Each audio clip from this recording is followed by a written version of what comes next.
안녕하셨습니까? 네.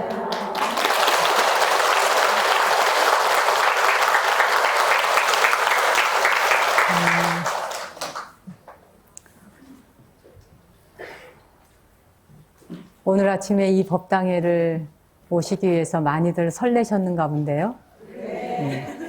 굉장히 얼굴들이 꽃처럼 아름답고 화사합니다. 한 분 한 분의 모습들이.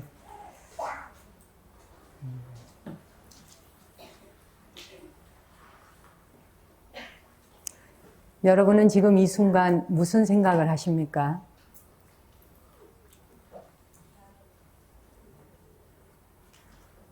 어떤 생각들이 지나갑니다. 그 생각은 나의 세계를 만들지요. 그리고 내가 만든 세계가 바깥에 존재하는 것처럼 보여지기도 합니다. 아무 생각이 없었을 적에는 그저 맑은 물처럼 거기에는 아무 여운이 없습니다. 그저 허공 가운데 텅 비어 있을 뿐이지요. 그런데 거기에 바람이 지나가면서 나무 잎사귀 하나를 뚝 떨어뜨립니다. 그리고 샘물을 살짝 건들지요. 그러면 건드려진 그 물이 나뭇잎과 바람의 노력에 의해서 흔들거립니다. 나뭇잎이 지나가고 나면 다시 샘물은 원래의 평정의 모습을 찾습니다. 우리의 마음이라는 것도 항상 허공처럼 텅 비어 있지요. 거기에 구름 한 점이 지나가면 구름 한 점이 있는 것처럼 보입니다. 그런데 그 구름이 지나가면 다시 또 파란 하늘의 본래 모습이 평정심을 찾고 되살아나지요.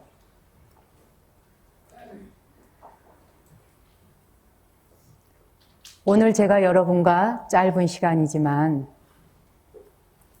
잠시 마음의 여행처럼 떠나보고 싶은 것은 비폭력으로 가는 길, 비폭력으로 사는 길이 어떤 길일까 같이 생각해 보고 싶습니다. 아마도 아침에 신문을 통해서 뉴스를 보거나 또 신문을 통해 세상 돌아가는 것을 다 읽고 보고 이곳에 오신 분들도 계실 거예요. 아침에 눈만 뜨면 우리의 안, 이, 비, 설, 신, 의, 눈, 귀, 코, 혀, 몸, 뜻, 이 6가지의 모든 기능들이 세상 밖에서 세상 안에서 만들어지는 수많은 폭력적 형태의 어떤 모습들이 우리 마음을 계속 흔들거리는 것처럼 보여집니다. 비폭력적이라고 하는 말은 부처님 당시 때에서부터 이미 부처님이 수도 없이 실천하셨고 행하셨고 어쩌면 비폭력적인 삶 자체는 붓다가 걸어가셨던 길일 겁니다. 우리가 폭력적이다라고 하는 말은 폭력이라고 하는 그 단어 속에는 상대에 대한 누군가에 대한 그 사람의 기운, 어떤 사물에 깃들어 있는 기운이나 공간이나 영역들을 침해하는 그런 의미가 담겨 있는 게 폭력이죠. 망가뜨리는 그런 의미가 담겨 있죠.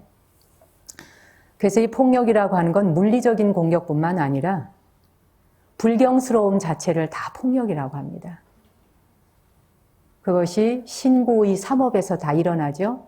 몸으로 행하는 것들, 입으로 행하는 것들, 마음으로 행하는 것들. 여긴 불교 신자가 아닌 분도 계실 것 같습니다만은 불교에서 독송하고 있는 경전 가운데는 시박참회라 해서 10가지의 그 행위, 나쁜 행위들에 대한 것을 참회하는 문구들이 있습니다. 그 10가지의 10악이라고 하는 것 자체가 몸으로 행하는 것 3가지, 입으로 하는 것 4가지, 마음으로 하는 것 3가지 해서 도합 10가지 행위가 있습니다. 이 10악을 행하게 될 때 그 자체가 폭력이 됩니다. 반대로 10선을 행하게 될 때 그건 비폭력이 됩니다. 그런데 우리가 비폭력적인 삶은 마하트마 간디에 와서 워낙 그것이 사회화되어지고 그 마하트마 간디를 통해서 알려지다 보니까 비폭력적인 삶이란 정치적인 거하고 정치적 사안에 내가 대칭하지 않고 그저 비폭력을 행하는 것이 비폭력인가 보다라고 생각할 수가 있습니다.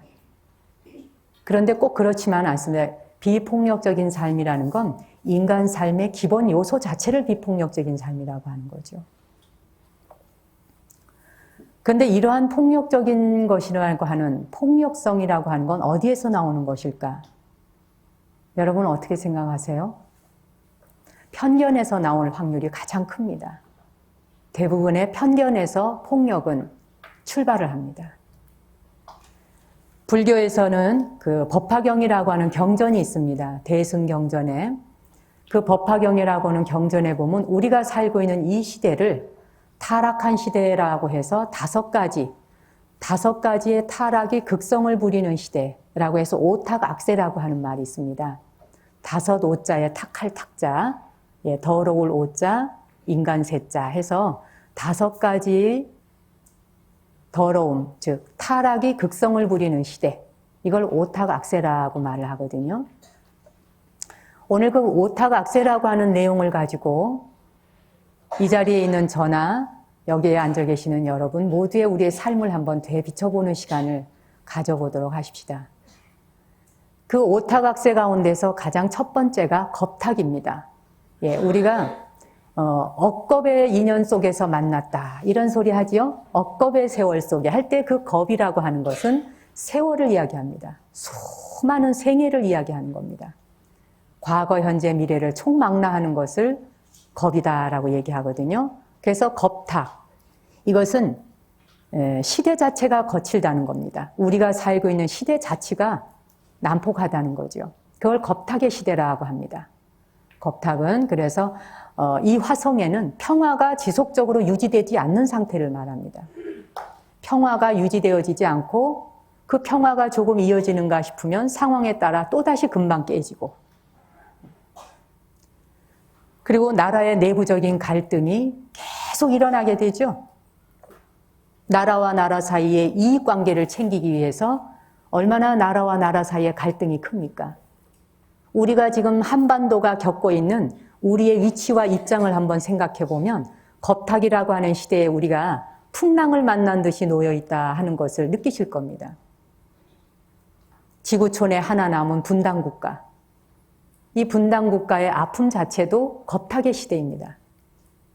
뿐만 아니라 일본이 독도를 영유권을 침해하고자 하는 이런 횡포들, 이러한 폭력들, 이런 것들 또한 다 겁탁의 시대에 빚어지고 일어나는 일들이죠. 중국이 바다의 영유권을 우리나라의 영유권까지 다 빼앗아 가려고 하는 이 모든 것들. 미국이 어느 날에는 적군이었다, 어느 날에는 아군이었다 하듯이 이렇게 끝없이 작은 나라에 대한 약소국에 대한 압박감. 이 모든 것들이 나라와 나라가 이익과 이익관계를 놓고 이해관계를 놓고 끝없이 갈등을 재촉하는 이게 겁탁의 시대를 말합니다. 그리고 겁탁의 시대는 그것뿐이 아닙니다. 정치적인 문제뿐만 아니라 굶주려서 죽어가는 것, 북한의 어린이들이 죽고 제3세계의 난민들의 문제, 이런 기근의 문제나 질병의 문제, 전염병, 또 천재지변, 지진과 같은 천재지변, 대홍수, 화재, 수재, 풍재, 이 모든 것들도 다 겁탁의 시대에 불어닥치는 일들인 겁니다. 시대 자체가 거칠다는 거죠. 그리고 두 번째가 견탁입니다. 견탁은 볼견자예요. 볼견자. 볼견자, 탁할 탁자를 씁니다. 견탁이라고 하는 것은 믿음이 타락한 시대를 견탁이라 합니다. 이것은 보는 것 자체가 거칠다는 겁니다. 우리가 안이비 설신의 6개의 육군, 반야심경 독송하시면 그런 내용 있죠? 안이비 설신의 색성량 미촉법이라고 하는데 항상 눈으로 뭔가를 보는 세계가 제일 먼저 앞에 나와요. 눈으로 경계, 세계에 닿는 순간, 어떤 세계와 접촉하는 순간 그걸 통해서 우리 안에 안이비 설신의 6개의 감각기관이 동시에 돌아갑니다. 동시에 돌아가죠. 그래서 눈으로 우리가 무엇인가를 보는 것 자체가 거칠 때 거기에서 수많은 폭력들이 또 탄생하게 되는 거예요. 필요치 않은 것을 눈으로 보는 순간 사는 경우도 있죠. 아마 여러분들이 그 바겐세일이라는 거 특히 우리 그 재미있는 속담에 싼 게 비지떡이다 이런 말도 하던데 근데 비지떡이 비싼 거라면서요. 아닌가요? 아무튼 눈으로 무엇인가를 우리가 닿는 순간 보면 가지고 싶어하는 욕망과 내치고자 하는 욕망이 동시에 다 일어나게 돼요. 그리고 또 요즘 시대 자체가 얼마나 빠르게 변화하고 있잖아요. 스피드 시대라서 지금 여기 카메라가 여러 군데 있습니다. 이러한 카메라가 옛날에는 저런 장비가 하나 올라면 엄청나게 거대하고 큰 장비가 자리 차지를 했어요. 요즘 시대가 좋아지니까 아주 작은 소형 카메라 하나만 가지고도 얼마든지 다양하게 찍을 수 있는 이렇게 이제 스피드한 시대로 가다 보니까 그 변화의 속도가 너무 빨라요. 그리고 뿐만 아니라 여러분 가지고 계시는 핸드폰도 그 핸드폰 자체도 한 달 전에 샀는데 다시 고치려고 가보면은 이미 그것은 앤틱이 돼버린 박물관에 갖다 놔야 되거나 그래서 아예 그런 종류가 없어서 고칠래야 고칠 수 없어서 결국은 버려버리고 다시 새로 장만해야 하는 끝없이 소비를 부추겨가는 세상 자체도 견탁에 들어갑니다. 끝없이 물질적 욕망을 끝없이 부추기게 되는 거죠. 고쳐서 얼마든지 쓸 수 있는. 그런데 우리는 그런 것보다는 쉽게 버리고 쉽게 구하는 쪽을 선택하는. 그러다 보니까 여기에서 우리가 인간성의 상실이 자동으로 그냥 가는 거예요. 그래서 아이들이 수십만 원짜리 핸드폰을 자동차에 놓고 내려서 누군가가 찾아주려고 애를 태우면 뭐 그까짓 거 찾아주면 찾아주는 거고 또 하나 새로 사면 된다가 되는 거죠. 아무것도 귀중할 게 없는 거예요. 귀할 것이 아무것도 없어요. 물질 자체가 귀하지 않다라고 하는 건 생명을 귀하게 여기지 않는다는 말하고 똑같습니다.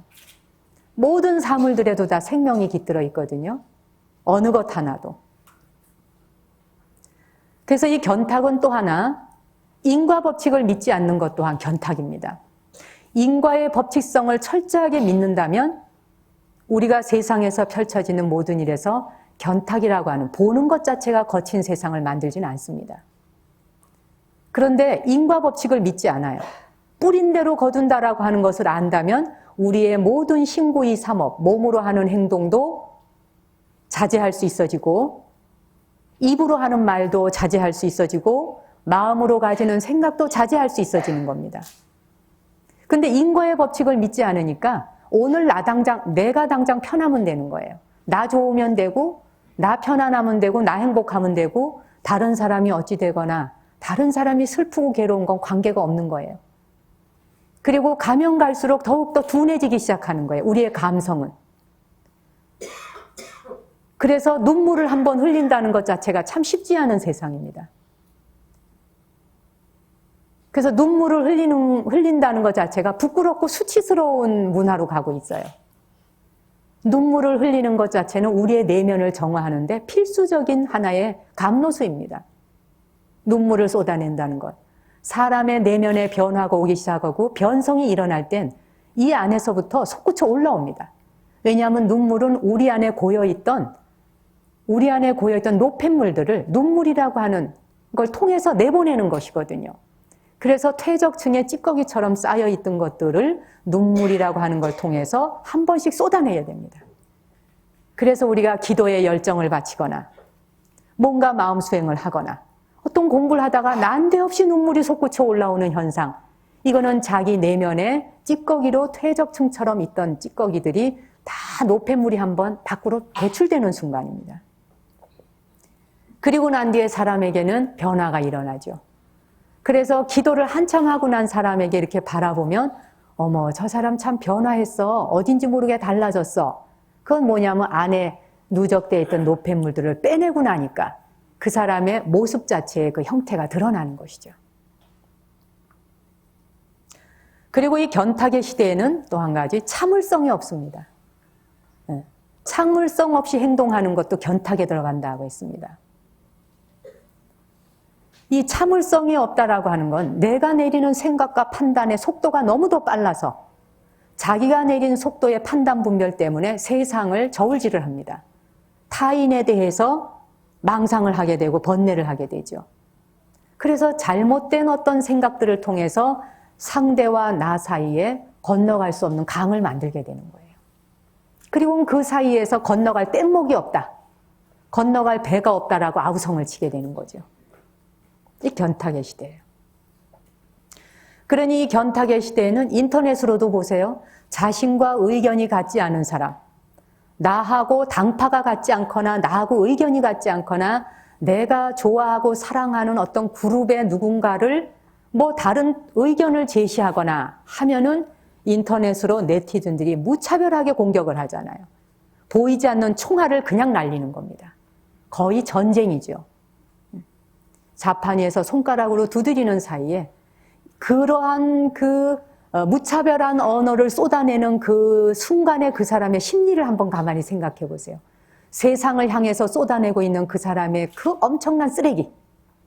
그죠? 그 모든 쓰레기들이 사람들이 쏟아내는 생각의 쓰레기들이 이 세상 가운데 허공 가운데 가득한 거예요.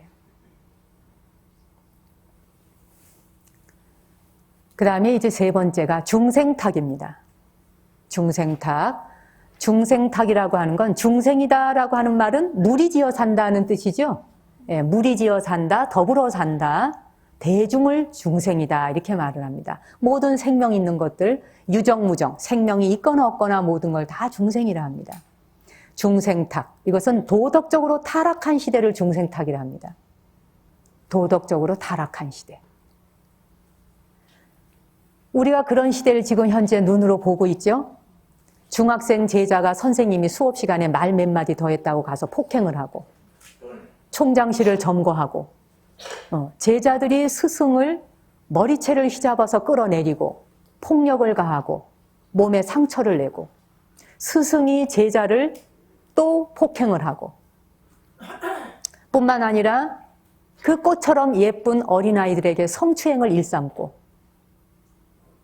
상상도 할 수 없는 일들을 사람의 탈을 쓰고 그것도 대낮에 멀건 대낮에 사람들이 보는 앞에서도 뻔연히 아무에게나 폭행할 수 있는 이 팔을 휘두를 수 있는 이 손은 다른 사람이 힘들 때 손을 잡아주고 다른 사람이 어려워할 때 어깨를 두드려주고 누군가가 외로워할 때 안아주고 하기 위해서 있는 것이지 이것으로 누군가를 때리고 패기 위해서 있는 손이 아닙니다.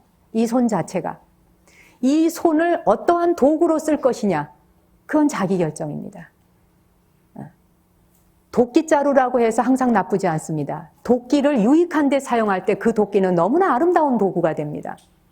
그 도끼는 참으로 아름다운 집을 창조해낼 수 있고 수많은 나무들을 손질해서 세상 속에 이익을 줄 수 있어요. 그러나 그 도끼로 찍지 말아야 할 곳에 가서 찍게 될 때 그것은 행패가 될 수 있고 폭행이 될 수 있는 거죠. 폭력이 되는 거죠. 그러나 우리 이 손은 도끼처럼 날이 서 있지는 않으나 날도 서 있지 않은 이 손으로 누군가에게 가서 따귀를 때린다든지 머리채를 휘잡는다든지 사람을 잡아 뜯어서 상처를 낸다든지 할 때 이것은 도끼 이상의 칼날 이상의 무기의 역할을 하게 되는 거죠. 우리 신체 부위에 붙어있는 이 몸의 신성한 하나하나의 품성들을 내가 아름답게 가꾸어서 제대로 쓰지 못할 때 걸어다니는 폭탄이 되는 겁니다. 걸어다니는 폭탄이요, 걸어다니는 무기가 되어서 세상을 향해서 언제든지 총격을 가할 수 있고 언제든지 나에게 불편을 주는 사람한테는 총알을 날릴 수 있고 대포를 날릴 수 있고 원자폭탄을 날릴 수 있고 핵무기를 언제든지 조준해서 날릴 수 있고 타인의 우주 자체를 파괴시키기에 넉넉할 정도의 무기들이 우리 몸뚱이 전체가 무기가 되어버릴 수 있다는 거죠. 이게 중생탁입니다. 바로. 몰래 카메라니 뭐니 해서 개개인의 사생활들을 무차별하게 찍어가지고 한 사람의 인생 자체를 완전히 땅 위를 딛고 설 수도 없이 만드는 일들도 많지 않습니까?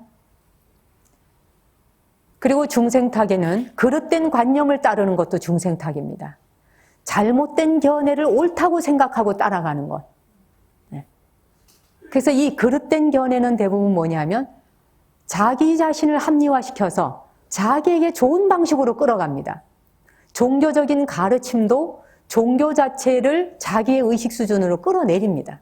하나의 예를 들어서 부처님이 계율 중에 정신을 혼미하게 하는 술이나 마약을 가까이 하지 말아라 이렇게 말했을 때 술을 좋아하고 즐기는 사람의 입장에서는 그 말이 아주 거북스럽습니다. 그리고 그 말을 듣고 싶지 않아서 불교를 가까이 하고 싶은 생각이 나질 않습니다. 자기가 따를 수 없기 때문에. 그래서 내가 따를 수 없는 행위에 대한 것을 하라고 이야기를 할 때 그것을 따를 수 없는 것을 하라고 말한 것에 대해서 말하자면 비난을 합니다. 그래서 종교의 수준 자체를 자기의 의식 수준으로 끌어내리려고 하죠. 그래서 나한테 합리화를 시켜서 모든 계율도 나에게 갖다 붙입니다. 그래서 누군가가 3000배 절기도를 열심히 하는데 나는 3000배를 할 수 없을 때 내가 할 수 없으면 그것으로서 그뿐인데 3000배를 열심히 하는 사람을 보면 괜히 이 안에서 시기질투심이 일어나면서 부화가 나는 거예요.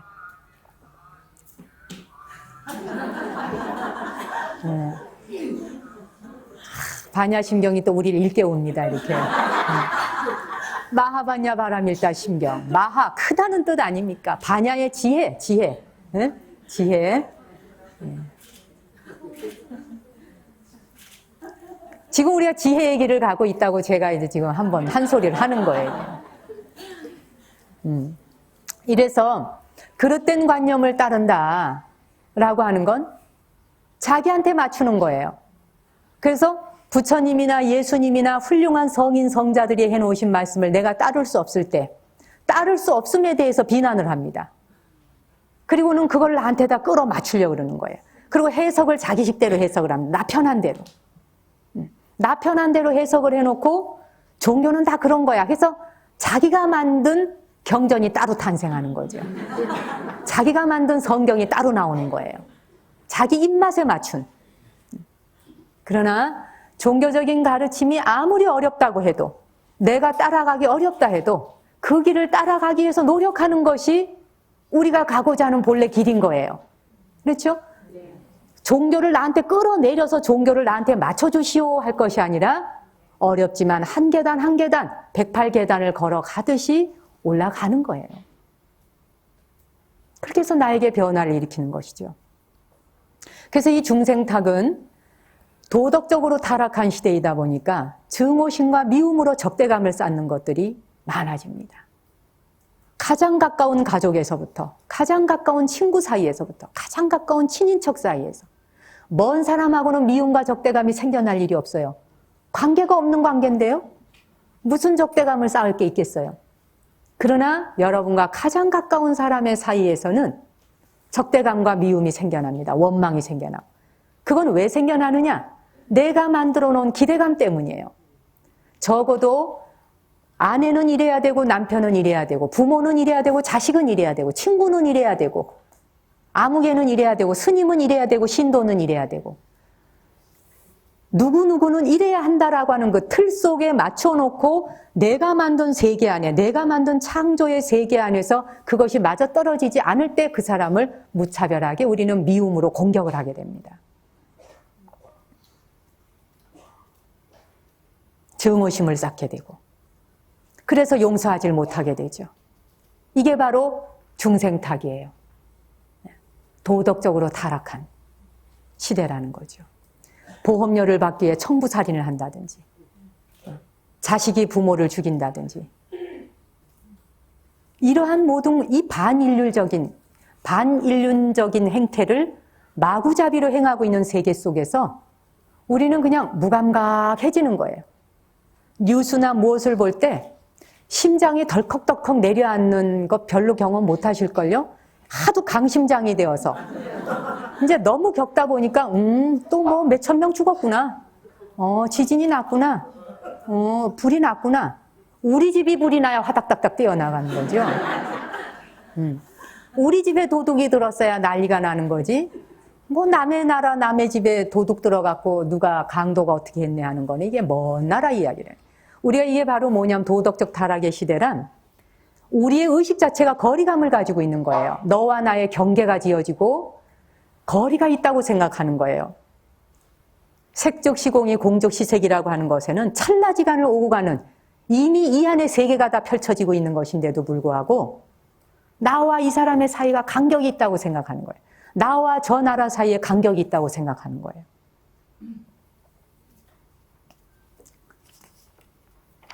그 다음에 이제 네 번째가 번뇌탁입니다. 번뇌탁.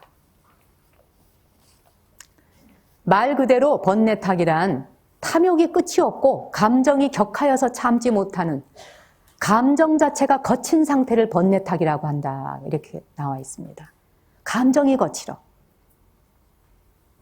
그리고 격해, 공격적이고 파괴적이고 이기적이고 은혜와 고마움을 모르는 것은 모두가 다 번뇌탁이다. 라고 얘기를 합니다.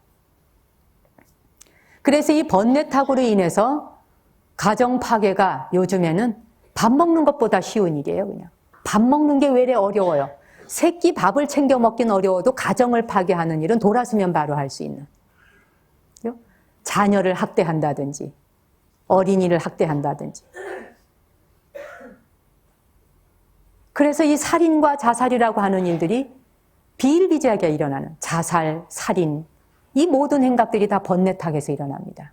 왜냐하면 이와 저 사람과 나 사이, 세계와 내가 하나의 어떤 불성이라는 근원에서 나왔다는 거 하는 걸 깨닫지 못하는 거예요.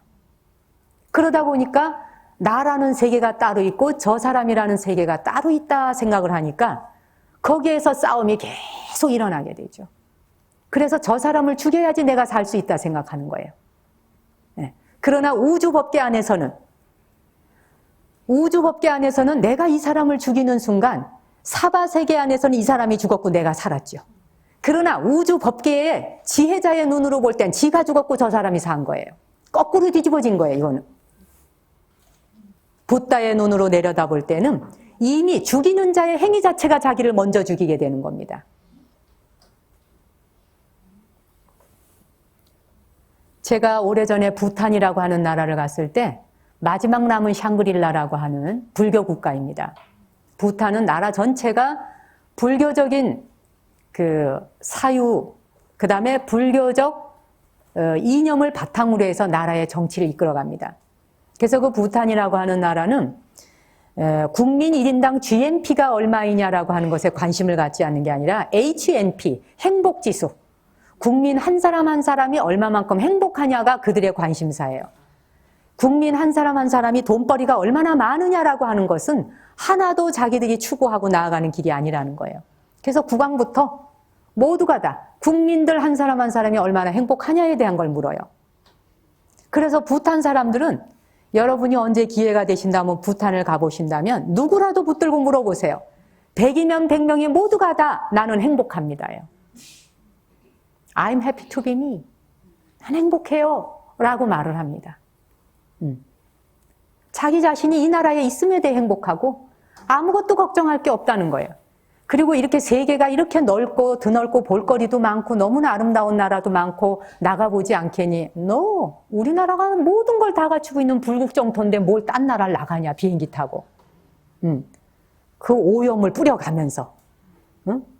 비행기를 타고 날아다니는 것만큼 허공을 갈라야 되고 내가 바다에서 강에서 수상 스키를 타야 하는 것만큼 물살의 살을 갈라야 하고 모든 사물들에게 대해서 사실은 이 몸뚱이 하나가 움직이는 것이 이익과 도움을 주는 것보다는 해치고 다니면서 쓰레기를 퍼내는 게 더 많은 거예요.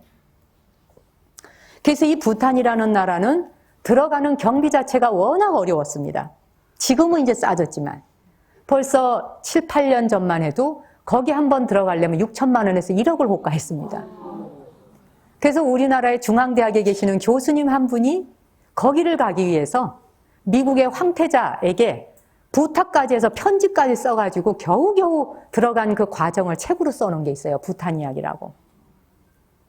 그 당시에 그거 들어가는데도 비자가 나와만 주면 고마운데 나와주지도 않는 거예요. 하여간 그렇게 해서 6천만 원인가를 들여서 겨우 갔다 왔다는 거예요.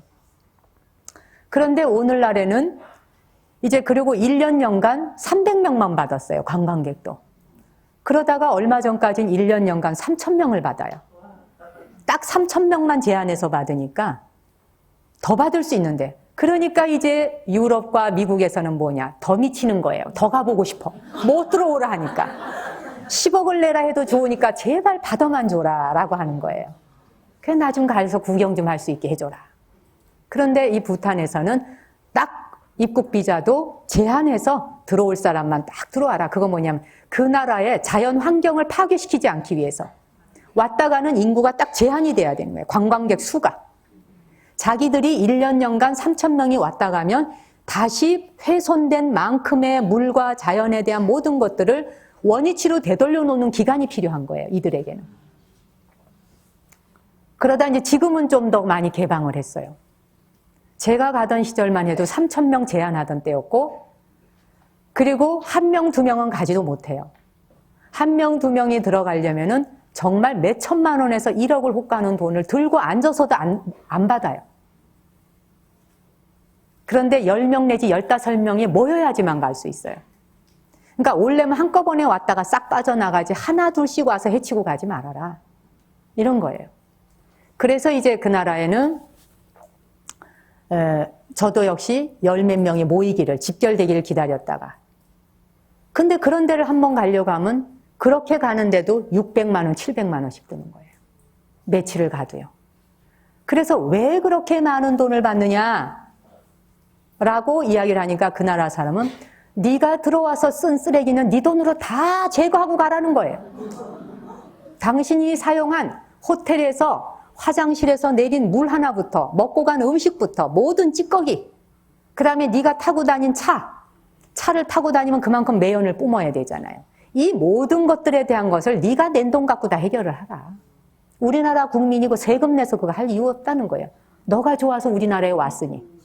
보고 갔으면 네 돈 갖고 네가 다 해결하라는 거예요. 이유는 그거랍니다. 아주 당당해요. 축구가 꼴찌인 나라 아닙니까? 그런데 노는 놀이는 축구밖에 없어요. 그래서 대운동장이라는 곳이 우리나라 초등학교 운동장보다 적어요. 거기서 그냥 구강도 같이 뛰어요. 그냥. 예, 노래방인지 뭐지, 우리나라를 굉장히 좋아해요. 거기는 물이 많은 나라입니다. 물이 굉장히 많은 나라인데 수력발전으로, 인도의 그 수력발전으로 가지고 전기를 팔아먹고 살 정도로 물이 많은 나라예요. 네. 근데 그 수력발전소를 우리나라 사람이 가서 도와줬어요. 그래서 한국인이라 그러면 엄청 좋아해요. 그리고 또 그 나라 사람들은 한국의 새마을 운동을 참 좋아해요. 높이 평가해요. 그래서 아침에 호텔에서 눈을 뜨면 새벽 종이 울렸네, 새 아침이 밝았네, 이런 식의 곡조의 음악이 나와요. 내용이 그건지는 모르겠는데 막 우리 그 차 가면서 왜 이렇게 확성기 틀어놓고 동네방네 다니면서 그걸 해요. 지금 일어나서 부지런히 움직이자 이거예요. 그게 우리나라 경제 성장에 대해서 배우려고 그러는 거래요. 그렇지만 그들은 한국의 경제 성장에 대한 걸 배우고자 하지만 국민 1인당 GNP를 높이기 위해서 열을 올리지는 않는다는 겁니다. 그걸 통해서 만족할 만큼을 벌면 된다는 거예요. 그래서 HNP, 행복지수를 그들은 이제 가치 있게 치는 거죠. 그런데 그 말씀을 드리려 했던 게 아니라 이 부탄이라고 하는 나라를 다니는 중에 굉장히 높은 계곡 저 산꼭대기에 아름다운 예쁜 집이 한 채가 있어요. 저게 뭐냐가 감옥소래요. 저런 감옥소면 우리도 가서 앉았다 오겠네. 저기 좀 올라갈 수 없수? 그랬더니 못 간다는 거예요. 아니 웬 감옥소를 저렇게 이쁘게 지었어? 그 이 사찰 절에 이렇게 저기 단청하듯이 아주 이렇게 이쁘게 됐어. 그랬더니 그게 옛날 절이래요. 거기 부탄이란 나라의 저기 감옥소는 전부 폐사예요. 절이 폐허가 된 곳들을 다 감옥으로 써요. 그래서 아주 산이 높은 꼭대기에 있고 계곡이 저 아래 내려다 보입니다. 절의 고도와 같은 곳에다 또 갖다 놓는데 여기는 살인범이 없어요. 이 나라의 특징이 살인죄라는 자체의 용어를 잘 못 알아듣는답니다. 사람이 사람을 죽이고 사람이 생명을 죽일 수 있다라고 하는 말 자체를 알아듣질 못한대요. 태어나서 배워본 적도 없고 들어본 적도 없는 용어예요. 그리고 거기는 장유 유서와 같이 어른을 공경하고 아이를 사랑하는 것이 그냥 몸에 배어 있어요. 예. 어느 한 부분만 그런 게 아니에요. 그냥 전체적으로. 온 나라 전체가 친인척이에요, 또. 그러니까 거기서 말 한마디 잘못하면 안 돼요. 이 사람 가이더 흉 보면은 이 가이더와 저 가이더가 친인척이에요. 대부분이다. 자기들끼리 절대 흉 안 봐요. 그런 법이 없어요. 그러니까 부탄에 가서 괜히 잘못, 아우, 저 가이더 말이야, 이렇게 말하면 안 돼요. 네. 근데 하여간 감옥소가 너무 아름다워서 그랬더니 거기는 감옥소에 채워질 죄수 숫자가 없어서 텅텅 비어 있대요. 너무 사람이 없는 거예요. 죄인이 없어요. 그래서 감옥소가 놀고 먹는답니다. 아, 그래서 그거 우리 좀 빌려주면 절이나 했으면. 그런 얘기도 우리가 농담 삼아 했습니다마는. 그래서 사람 자체가 죄수를 갖다 놓을 게 없다 보니까 또 죄인이라고 해봐야 좀도둑 정도래요. 그냥 좀도둑. 그래서 그 절의 고도와 같은 산꼭대기에 올려다 놓으니 아래를 내려다보면 고립감이 올 것이고 고독감과 외로움이 얼마나 오겠어요? 그냥 쳐다보면 하늘이요, 내려다보면 물이요, 쳐다보면 산이요. 이 절의 고도에서 혼자 덜렁, 인원이나 많으면 뭐 축구라도 하지요. 아무것도 놀 거리도 없는 곳에 이 고독감을 철저하게 느끼게 하는 거예요. 자연 속에서 다시 사람이 되어 내려올 때까지. 네. 그리고 아래를 내려다보면 계곡물 흐르는데 아랫마을에 이제 애들이 이렇게 나무단을 짊어지고 가죠. 그러면 얼마나 가족이 그립겠어요. 그러니 죄를 짓고 싶은 마음이 안 나죠. 내가 여기를 또 올라올 일은 없을 것이다. 그러지 않겠어요? 그러니까 한 번 내려가면 다시 두 번 재범을 하는 경우가 극히 드물대요. 한 번 올라왔다 내려가면. 너무 고독하고 쓸쓸하고 외로워요. 그래서 별로 죄를 짓고 싶어 하질 않는다는 거예요. 그런데 우리가 이 번뇌탁, 우리의 이 번뇌탁은 탐욕이 끝없다 보니 행복지수는 어디로 가고 없고 돈. 그래서 돌아버리는 거예요, 그냥. 그렇죠? 돈 하다 돌아가지고 감정이 격해지고 공격적이 되고 파괴적이 되고 이기적이 되고 고마움과 은혜는 옷장 벽 속에 감춰놓은 거예요, 전부 다. 부모님의 은혜를 잊어버리고 친구의 은혜, 무슨 은혜? 부부 사이의 은혜. 서로의 은혜와 고마움에 대한 것은 내다볼 줄을 모르는 거예요. 그러니 우리의 기억 속엔 보세요. 상대가 해준 것에 대한 기록보다는 상대가 잘못해준 것만 켜켜로 앉아 있어요. 그리고 거의 IQ가 200 정도 돼요. 그 수준에 대해서는. 그러나 내가 고마운 은혜에 대해서 기억하는 건 IQ가 한 30도 안 돼요. 네, 오락가락 하잖아요. 그 다음 이제 마지막으로 명탁입니다. 목숨 명자예요. 예, 수명할 때 목숨 명자, 명탁. 이 명탁은 이 시대 사람들의 수명이 거칠다는 겁니다. 제 명대로 못 살다 간다는 거예요. 명탁은. 옛날에 어른들은 자기 명대로 살다 갔어요. 결혼해서 일찍 아이 낳고 아이들 다 키워서 시집장가 보내고 다 출가시키고 난 다음에 장성하고 사회에서 각자 자기 역할들 하고 그러고 난 다음에 돌아가시기 전에 당신이 가서 묻힐 자리 다 미리 묘자리에 봐놓고 내가 입고 갈 수의를 내 손으로 다 만들었어요. 예전 할머니들은. 내가 죽어서 입을 옷을 내 손으로 직접 만드는 걸 즐거워했어요. 그걸 두렵다 무섭다 생각하지 않았어요. 우리 민족 자체가. 그것이 우리가 살다가 가는 마지막 길을 아주 아름답게 내놓는 모습이었어요. 당연히 수의도 내 손으로 만들고 묘도 내가 가서 미리 보고 다 여기는 아버지가 묻힐 자리다. 여기는 내가 묻힐 자리다. 여기는 할머니 할아버지 계시는 자리다. 다 보고 자식들에게 그것을 다 하나의 대물림처럼 보여줬었어요.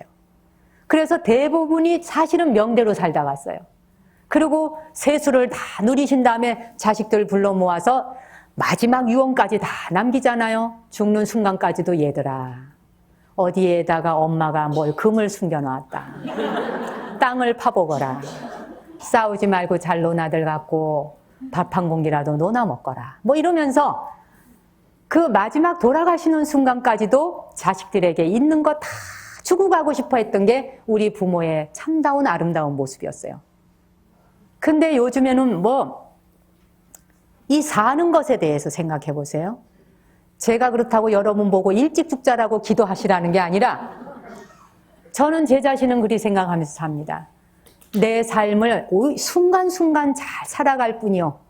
나에게 어느 순간에 죽음이 닥쳐온다 해도 양팔 벌려서 감사하게 받아들이면 되는 것이지 더 어떻게 살아보겠다라고 아둥거릴 건 없는 거예요. 그리고 또 안 살겠다고 목숨을 놓을 것도 없는 거예요. 살고 죽는 것을 내 의지로 해보겠다라고 강제로 강요할 것도 없어요.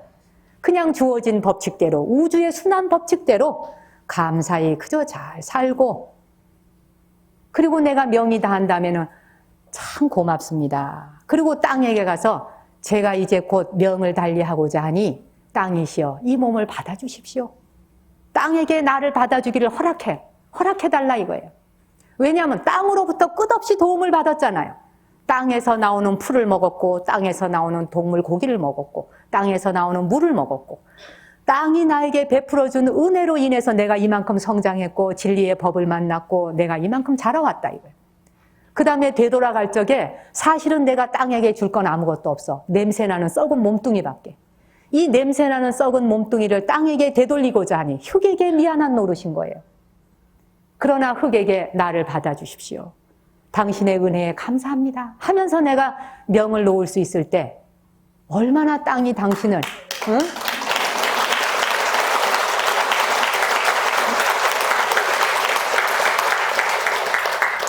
그런데 이 명탁, 우리가 수명 자체가 거칠다 하는 것은 내 명대로도 살지 못하고 자살을 하고 약을 먹고 죽고 약을 먹여서 죽이고 찔러서 죽이고 부셔서 죽이고 어떻게 해서 죽이고, 이 죽이는 방법도 가면 갈수록 아주 총천연색이에요. 거기다가 사건 사고, 우리가 좀 편리하자라고 만든 자동차로 인해서 자동차 사고로 죽는 인구가 30-40%라면서요.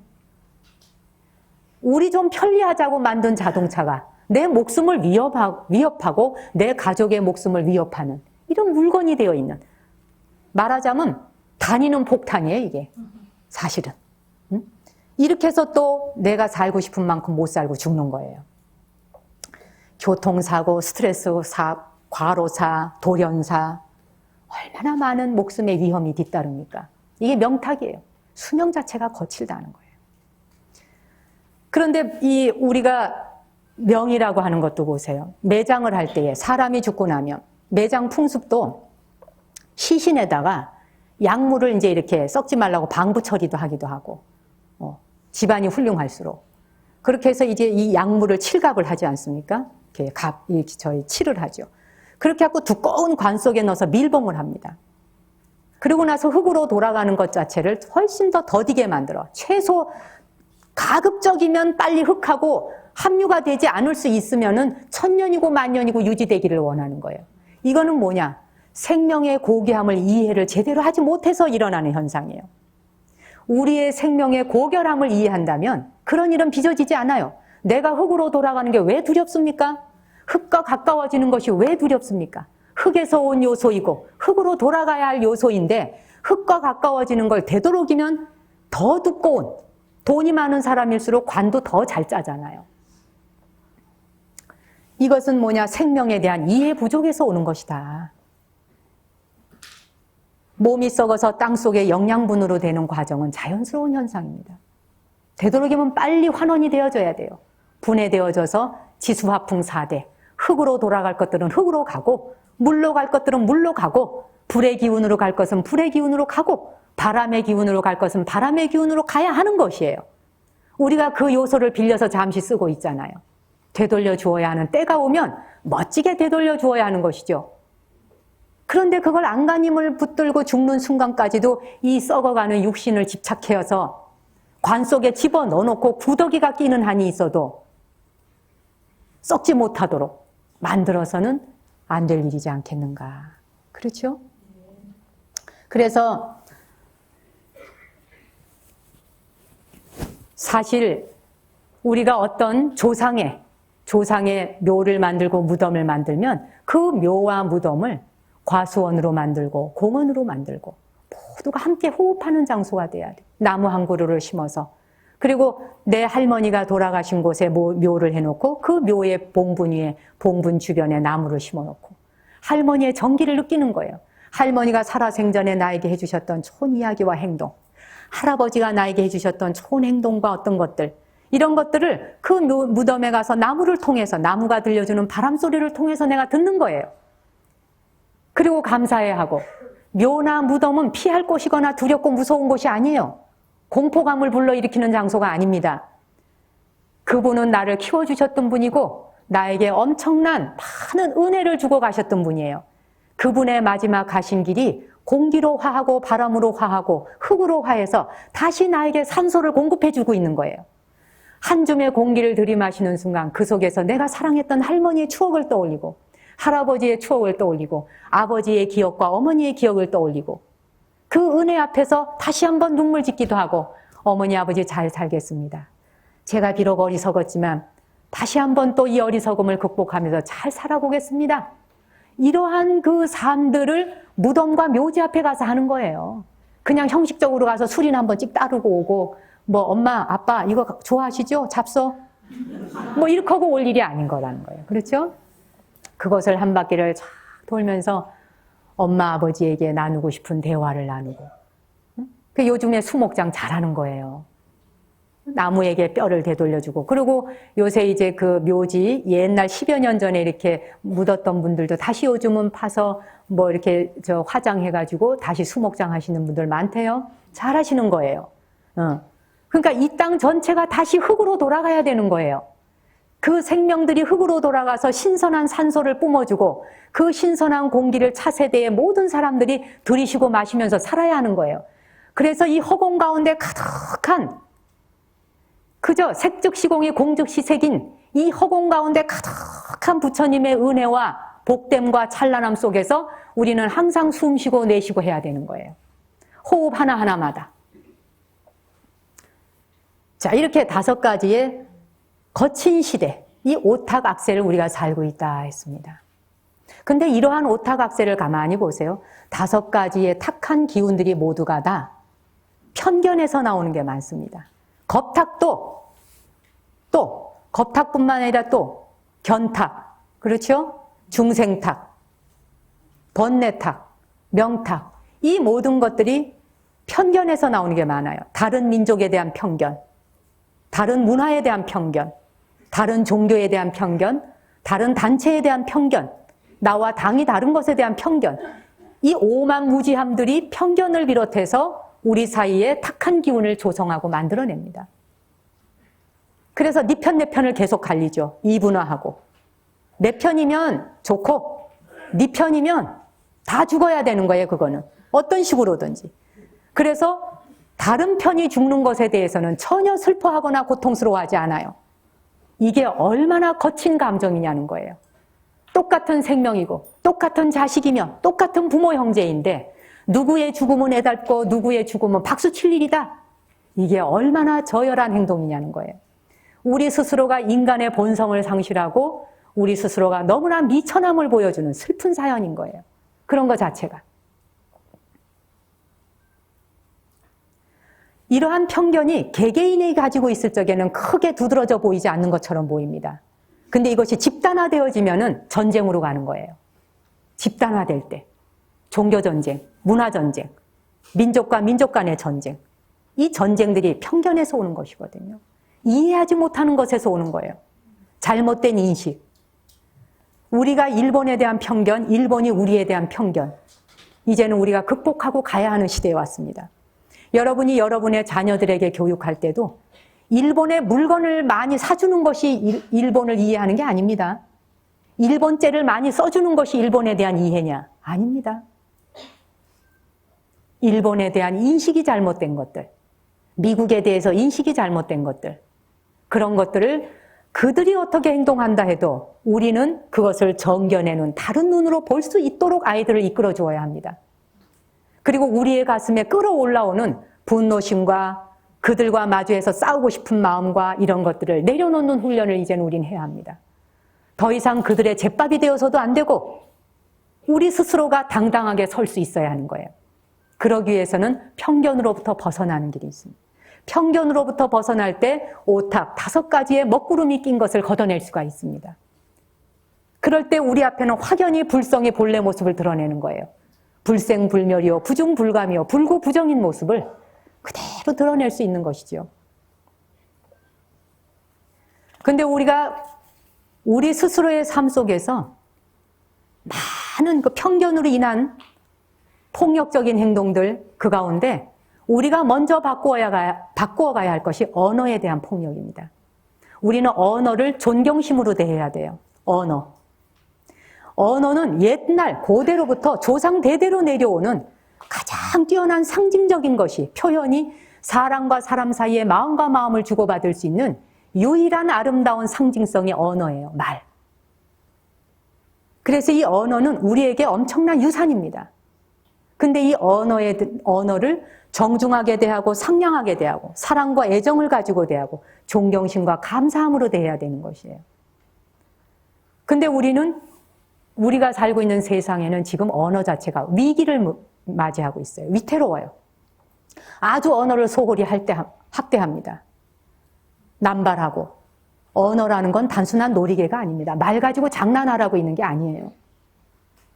특히 음담패설을 한다든지 그 아름다운 언어를 가지고 왜 하필이면 음담패설에 그 다음에 우리 육체, 몸에 대한 것, 성에 대한 것을 말로써 저급하게 만드는 용어들. 이건 우리가 조상을 배신하는 일일 뿐만 아니라 우리에게 물려준 언어에 대한 것을 아름답게 쓸 수 있도록 우리 자신이 가꾸어 가지 못하는 하나의 나쁜 버릇 중에 하나입니다. 그리고 누군가를 깎아내릴 때, 누군가를 무시하거나 깎아내릴 때 우리는 우리 스스로를 말로서 저급하게 하는 것도 부족해서 여러 짐승들의 이름을 들먹거립니다.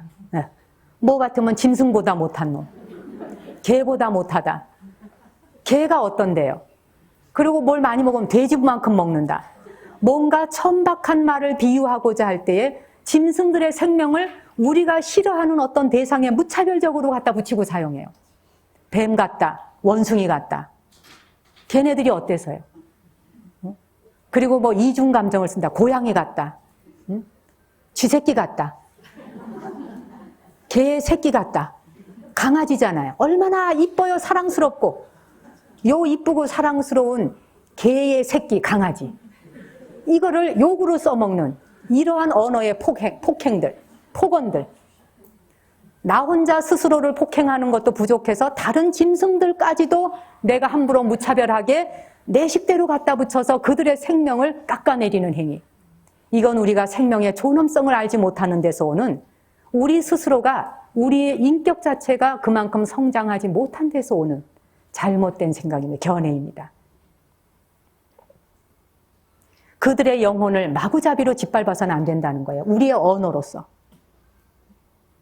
식물도 마찬가지예요. 식물이나 동물보다 우리가 더 낫다 말할 수 없습니다. 인간이 만물의 영장이다. 이건 아주 오만한 표현입니다. 그렇지 않습니다. 인간이 무엇이건대 만물의 영장입니까? 하늘을 나르는 독수리보다 우리가 눈이 밝습니까? 독수리가 거의 시력이 4.0 아니면 8.0일 거예요. 우리는 뭐 조금만 어쩌면 눈이 안 보이잖아요. 매보다도 못한 눈을 가진 우리가 무슨 만물의 영장입니까? 어? 사자나 호랑이만큼 빠르게 날쌔게 달리지도 못하는 우리 이 모자라는 다리를 가지고 있는 우리가 어떻게 그들보다 유능합니까? 그렇죠? 네. 원숭이처럼 이 나무에서 저 나무까지 뛰어가지도 못하면서 나무에서 나무로 가다 보면 뚝 떨어져서 그런 재주도 하나도 없으면서 우리가 그들보다 더 잘났다라고 생각하는 것 자체가 오만함이라는 겁니다. 불교의 경전은 동물을 하시하지 않습니다. 항상 부처님이 경전을 설할 때는 늘 대중 가운데 동물들이 함께 모이는 게 경전의 드라마처럼 펼쳐져요. 이게 경전의 핵심이에요. 인간 위주가 아닙니다. 불교의 경전의 아름다움과 핵심은 나무가 울어요. 부처님이 설법하시면 꽃들이 환희심을 내고 하늘에서 풍악을 울리고 그러죠? 그리고 그냥 뭐 부처님이 설법을 하시면 사슴이 와서 머리를 조아리고 듣고 토끼가 달려와 머리를 조아리고 듣는다. 얼마나 아름다우냐는 거예요. 이 엄청나게 멋있는 아름다운 경전을 보면서 생명의 소중함과 고귀함을 일깨워주는 우리 스스로가 진리의 눈을 뜨지 못한다면, 우리의 고결함을 우리가 지키지 못한다면 어디 가서 되찾겠느냐는 겁니다. 그렇죠? 문명이다 원시다 이야기하지만 원시를 우리는 나쁠 때 비유를 해요. 원시적이다. 원시는 아무것도 폭력을 쓴 적이 없어요. 원시 시대에는 인디언이든 뭐든 원시 부족들은 남을 폭행하지 않습니다. 문명이라는 나라가 전쟁을 일삼고 전쟁의 무기를 만들기 위해서 들이는 돈이 얼마나 많습니까? 전쟁의 무기를 만드느라고 드는 그 돈으로 인류 발전을 위해서 기여하면 굶어 죽는 나라 한 나라도 없습니다. 그 많은 무기를 만들기 위해서 거기에 투자되는 돈들, 그 엄청난 인력들, 그 엄청난 두뇌들, 이게 써먹지 말아야 할 장소에 너무나 많이 쓰고 있는, 이것이 바로 오탁 악세의 시대에 일어나는 일들인 거예요. 이런 것들을 우리는 우리 스스로가 이제는 멈춰야 됩니다. 하다못해 우리가 지금 여기 이렇게 컵이 있다. 그릇을 쓰다 보면, 여러분 여기 지금 주부가 많으시네요. 부엌에서 설거지를 하거나 뭐를 하다 보면 우린 그릇을 많이 다루게 됩니다. 컵이든 뭐든 물건들을 쓰게 됩니다. 볼펜이든 뭐. 자칫 잘못하다가 내가 의식을 놓치는 순간 떨어지면 깨집니다, 이게. 그럴 때 이 사물을 내가 깨졌을 적에 미안하다고 사과해 보신 적 혹시 있으신가요? 여러분이 불교의 진리를 제대로 아신다면 이 사물 안에는 불성이 그대로 깃들어 있습니다. 이 안에. 생명이 없는 것에다 말한다고 이게 알아듣나? 알아듣습니다. 물건을 귀중하게 가꾸는 사람한테는 그 물건이 값을 해줍니다. 그러나 물건을 함부로 다루고 함부로 툭툭 발로 차고 집어던지고 하는 사람에게는 그 물건이 그 사람 곁에 있어봐야 별 볼 일 없으니까 차라리 내가 스스로 죽음을 선택하겠다. 깨지는 거예요. 내가 이 사람과 함께 오래 사느니 내가 죽음을 선택하고 빨리 간다. 극락왕생을 빌어주소서. 그냥 이러고 가버리죠.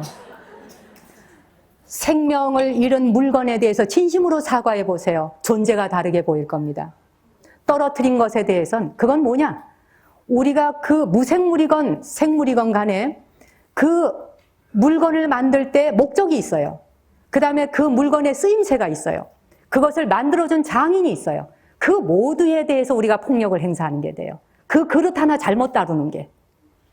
마구제비로 깨고 마구제비로 부리게 될 때. 하다못해 내가 흙을 하나 땅을 파고 나무를 심고자 할 때 흙을 삽질을 하기 전에 땅에게 내가 이 나무를 심고자 하는데 이 나무가 너의 도움이 필요하다. 그래서 내가 좀 땅을 파고자 한다. 왜냐하면 남의 살점을 푸는 거거든요. 남의 살점을 떠낼 때 양해를 구하면 흙은 받아줍니다. 소리를 받아줘요. 왜? 저와 내가 더불어 살 것이기 때문에. 이 생명을 꽃을 여기 심고자 하는데 좀 받아줄래? 너하고 더불어서 사랑하고 싶어 한다. 당신의 몸집에 조금 더 살을 파내고 얘를 묻겠습니다. 그러면 흙은 오케이 합니다. 근데 그냥 가서 푹 파내요. 그러면은 꽃나무도 잘 안 살아요.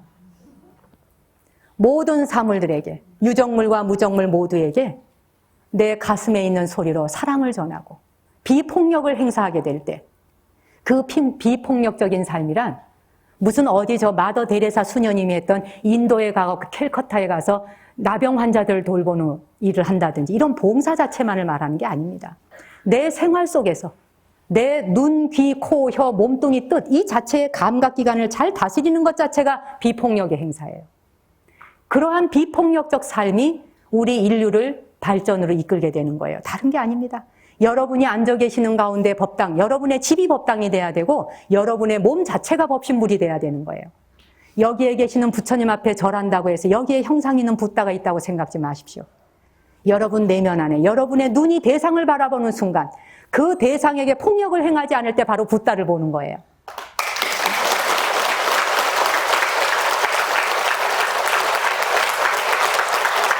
그래서 비폭력적인 삶을 사는 데에는 아주 작은 것부터 하나씩 실천해 가보십시다. 불필요한 볼일은 줄여가는 것도 폭력적이지 않은 삶입니다. 필요 없는 볼일을 줄이게 될 때 자동차 기름을 덜 쓰게 돼요. 공해도 덜 만들고 시간 낭비 덜 하고 모든 것을 줄이게 되죠. 불필요한 것 덜 먹기, 과식할 필요도 없습니다. 필요하지 않은 전화 너무 걸지 말기. 전화 한 통화만 줄여둬도 공기 오염을 막아요. 불필요한 말 줄이기, 불필요한 참견 안 하기, 불필요한 오해 안 하기, 불필요하게 상상 안 하기, 불필요하게 가서 물건 안 사기, 이런 모든 걸 하나씩만 줄여가도 우리의 삶은 아름다워지고 편안해진다는 거예요. 그래서 여러분의 삶 속에서, 여러분의 생활 속에서 그 자체가 그대로 진리의 법당이자 진리의 그저 삶이도록 하는 거죠. 폭력적인 삶이라는 것은 과도하게 욕망을 부리는 것이거든요. 그런데 우리가 비폭력적인 삶이라는 건 소박한 삶이에요. 만족할 줄 아는 거예요. 폭력이라는 건 결핍 상태거든요. 계속 부족해. 자동차를 이걸 사면 벤츠를 사야 되겠고, 벤츠 사면 롤스로이스 사야 되겠어요. 그죠? 뭐 해야 되고. 집을 20평 사면 90평 사고 싶고, 90평 사면 120평 사고 싶어. 결핍 증세. 결핍 증세로서 거대하게 키워가는 것은 폭력적인 행위예요. 그거 자체가 멈춰야 되는 일입니다. 그건 세상과 나를 파괴시킵니다. 소박한 삶. 그리고 만족하기. 나 스스로의 삶에 감사하기. 이것이 비폭력적인 삶이에요. 지금 주어진 환경과 상황 속에 감사하는 거예요. 어떻게 이 세상의 모든 사람이 다 부자가 될 수 있겠습니까? 부자란 경제적 원칙에서의 부자. 그럴 필요 없습니다. 내가 현재 가지고 있는 것에서 충분히 부자이면 되는 거예요. 모델을 정하지 마세요. 누구만큼 돈을 벌어야 부자다.